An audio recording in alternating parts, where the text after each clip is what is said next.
It is a Thursday tradition for us to be able to go through and do Therapy Thursdays with you. And I will admit that from our journey since the first conversation till now, I have learned so much. But we've got more learning to do. We can always learn more, right? And that is why we bring in Jacqueline with New Insights LLC. Jacqueline, how are you today? I'm good. Nice to see you, Matt. Nice to see you as well. And seeing is really a big part of our conversation Yes, it is. today, right? And that was not even planned, honestly. So This is a good one, though. wonderful. Yeah, this is great. All right. So we've talked last conversation about the different types of therapy, and we touched really lightly on one of them, but today we're going to dig in a little bit deeper. And we mentioned the sight and seeing. It's actually eye movement therapy. You're going to give us a little bit more about the actual full definition and full title of that. So I'll let you have the floor right now. Yeah. So what we're talking about is another type of therapy. It's another way to get the healing done, and it's called EMDR. And it's eye movement, eye movement desensitization reprocessing. What that means is we're using the eyes to kind of reduce how much it hurts when we feel triggered and kind of change what those triggers mean. It's a therapy that we use a lot for people who have experienced trauma, different types of trauma. So to really explain how this works, we first want to talk about how trauma works in the brain and in the body. It really does get trapped, trauma. And we can talk about big T traumas and little T traumas. Big T traumas are the things that we think about when we think about trauma. When we think about, I thought I was going to die experiences, house fire, car accident, abuse, held at gunpoint, these things that are really big when we think about traumatic experiences. It's also the little T traumas. It's the negative things that we say to ourselves. It's the negative things that we hear about ourselves or think about ourselves. Those are the little T traumas. And the brain doesn't know the difference between a big T trauma and a little T trauma. It just knows that we've been hurt. And so it responds the same. When we talk about trauma, what happens when we experience trauma is that the brain responds. It responds with that fight, flight, or fright, or freeze experience. And it sends chemicals. It sends, lots of healing chemicals immediately to different parts of the brain.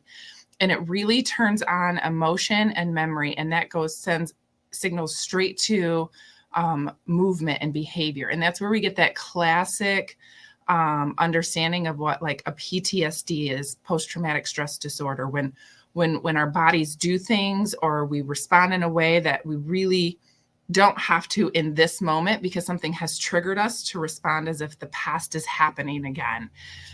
Sometimes we experience that with flashbacks, nightmares, when we've had a really bad intimate relationship and it's affecting our current relationship. That's all those traumatic experiences.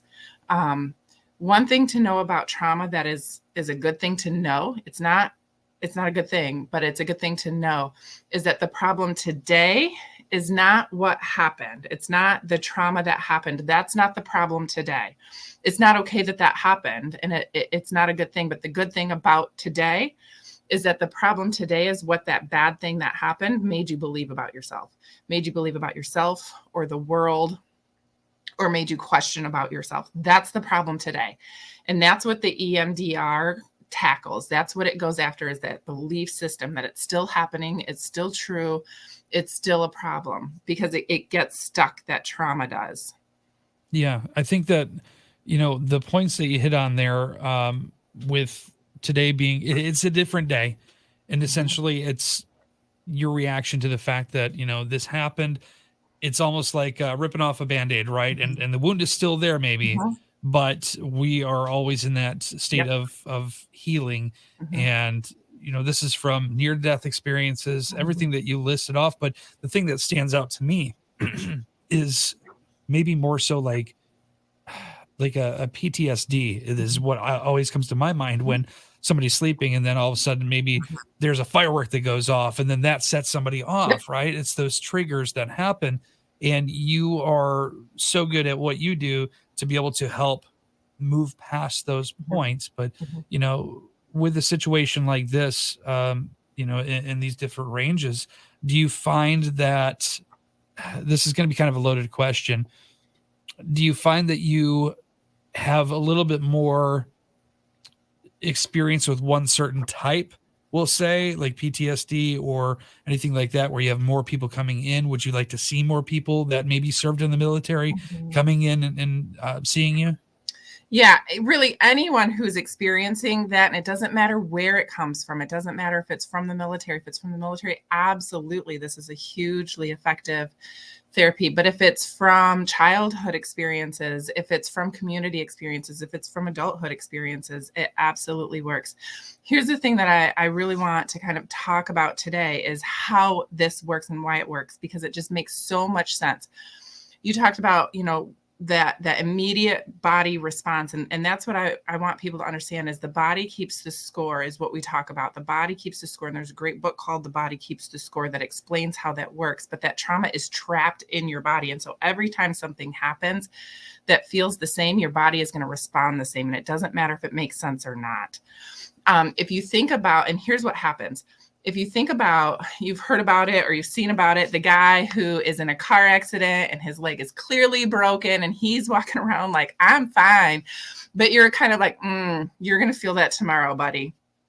What is happening in that moment is his body is on trauma. His brain is on trauma. His brain has flooded him with feel goods, natural opiates, endorphins, adrenalines, serotonins, dopamines. His body has just been flooded with this, which is brilliant, frankly, the way that we're wired. We're wired to be able to survive trauma. What we're not wired for is chronic trauma.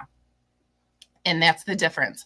And so what happens is we can actually put people into an MRI and see what happens in the brain when they experience trauma. And what happens is logic actually literally turns off. When we put people in an MRI, the emotional part of their brain just lights up and logic turns off. The reason that that's a problem is what happens after the trauma. Whether it's going to turn into a bad experience or a traumatic experience or a disorder is what happens after the trauma. If the person isn't able to talk about it, it's going to stay with them. If the person isn't able to save themselves or move or do something about that experience, it's going to turn into a trauma in the brain. If there's nobody with them, if they're not believed, if there's questions, they start to question themselves if maybe they caused it or they did something or should have done more. That's going to leave it as a disorder in the brain. But it's healable. And that's what I think is really important. And so what happens is if you think about the brain as a filing cabinet, we have long-term, short-term, hang on to it for tomorrow. When you go to sleep at night, when you go to sleep, you go into REM sleep, REM sleep. Your eyes are moving side to side at night. And what's happening is it's triggering left and right side of the brain. The right side is responsible for emotion. Left side is responsible for logic, okay? In a normal, healthy, non-traumatic experience, we're triggering both. The brain is making sense of stuff. It's making sense of our experiences, our feelings, our emotions, and what did it mean? And it's filing it away long-term, short-term. But again, if we go back to what happens in trauma, that logic part never lit up. So if there's no words, if the person can't talk about it, then they can't process it. They can't file it away into long term. And so it stays present as if it's still happening today. So when a person has experienced trauma, if it doesn't get processed, if it doesn't get put into the long-term part of the brain, they keep experiencing life as if that trauma is still happening today. And so what happens is when you're dreaming, it doesn't work. When you go to sleep at night, your brain turns on and it's doing the work of processing. But if you have a traumatic experience and that there's no words for it, if you think about that filing cabinet, long-term, short-term, save it for tomorrow, words are the file folder. Emotion and experience are what go in the file folder and then it gets filed away. But if there's no file folder, it never gets filed away, which is why it stays really present in the brain. So what we do during therapy, either online or in person, is we if it's online, I literally move my hand across the screen and the person moves their eyes with my hand, which triggers up logic and emotion at the same time when we're thinking about that experience. And it helps put logic to the emotion and helps file it into long term. So it's really like a physical rewiring of the brain as we're triggering stuff up. We're creating a file folder to be able to put it in long term. Depending on how deep that trauma goes, sometimes it can get put away in one session. Sometimes it can need a lot of sessions. If there's a lot of different traumas, creating a lot of different belief systems, it can need a lot of sessions of doing it. But what the EMDR does is it really takes what traditional therapy, and the research shows that it cuts it in half, how much time it takes to get that healing process in. The EMDR really cuts it in half because it's in the body. So sometimes there's just no talking is going to do anything. It's not going to process it. It's not going to make sense of it. You can know one thing and feel another. When that happens, that's the perfect moment to do EMDR therapy. I know this, but I know I'm safe, but I feel like I'm not.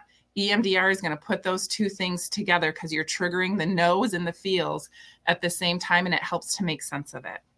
Yeah, I love the way that you explain that, because when you were talking about it, that's exactly what I was thinking is, the logic thing. Like, we can all say, well, logically, this doesn't make sense, but that still may not change the way that we feel. So the fact that we're able to, as you put it, create the folders, file the emotions away, make sense of it that way. And then that way, the logic, emotions match up, and then we move forward. Yep. And sometimes we need a couple more folders, or those folders need to be a little bit bigger, and then that's what we do to help out.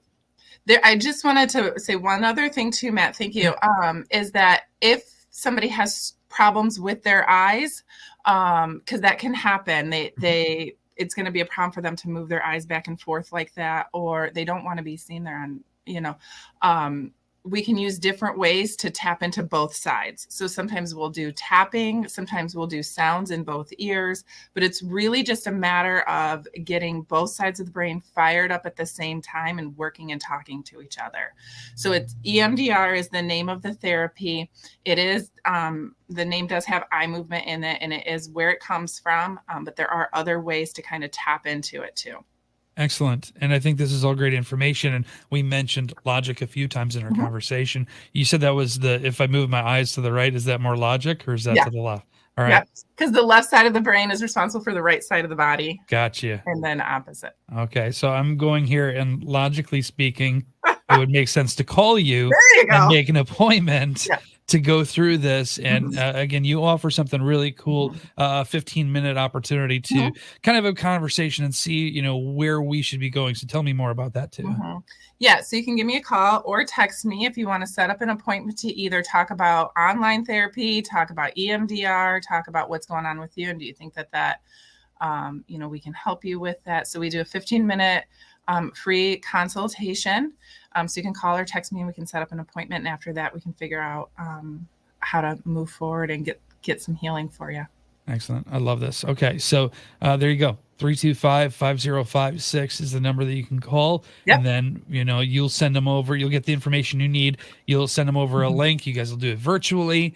And we're going to be moving some eyes. Moving some eyes and moving some hearts and moving some emotions, right? Exactly. I love it. Awesome. Well, Jacqueline, I appreciate you so much. Thank you for joining us here for another incredible conversation with New Insights LLC. And we look forward to talking with you again here real soon. All right. All right. Thanks, Matt. You're very welcome. There you go. Therapy Thursdays with New Insights LLC, Southwest Michigan's 97.5 Y Country.